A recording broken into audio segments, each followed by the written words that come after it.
Hello বন্ধুরা, তোমরা সকলে কেমন আছো? তোমাদের সবাইকে জানাই শুভ রথযাত্রা। আর এই শুভ দিনে রথ টানা, পাঁপড় খাওয়া এইসব ব্যাপার তো থাকে। এই দিনে যে কোনো মন্দির বা তীর্থস্থানে রথ টানা খুব শুভ।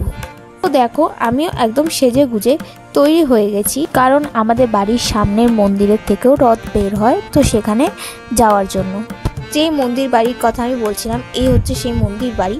আর দেখো রথটা কি সুন্দরভাবে সাজানো হয়েছে। এই রথটাকে বার করানো হলো। আমি তো রথ টানছি, কিন্তু দেখো আমার সাথে কত কচি কাচারাও রথ টানছে। আর এখানে কচি কাচারা না, আরও অনেকেই আমাদের সাথে যাচ্ছিল। আমি একা ছিলাম না, আমার মাও ছিল। দেখো আমার মাও রথ টানছে। এবং রথ যত এগোচ্ছিল ভিড় ততই বাড়ছিল এবং মজাও খুব হচ্ছিল। অনেকটা রাস্তায় এই রথ নিয়ে ঘুরেছি। রথের দিনে রথ নিয়ে ঘোরার মজাটাই আলাদা, বছরে একবারই আসে। তো আমি আর আমার মা রথ টেনে বাড়িতে চলে এসেছি এবং বাড়িতে আসার পর আমার মা আমাকে চটপট করে পাঁপড় ভেজে দিল। তো আমি এখন পাঁপড়টা খাই। তো চলো টাটা। তোমাদের ভিডিওটি কেমন লাগলো তোমরা অবশ্যই জানিও। তোমাদের সাথে আবার দেখা হবে নেক্সট ভিডিওতে। টাটা।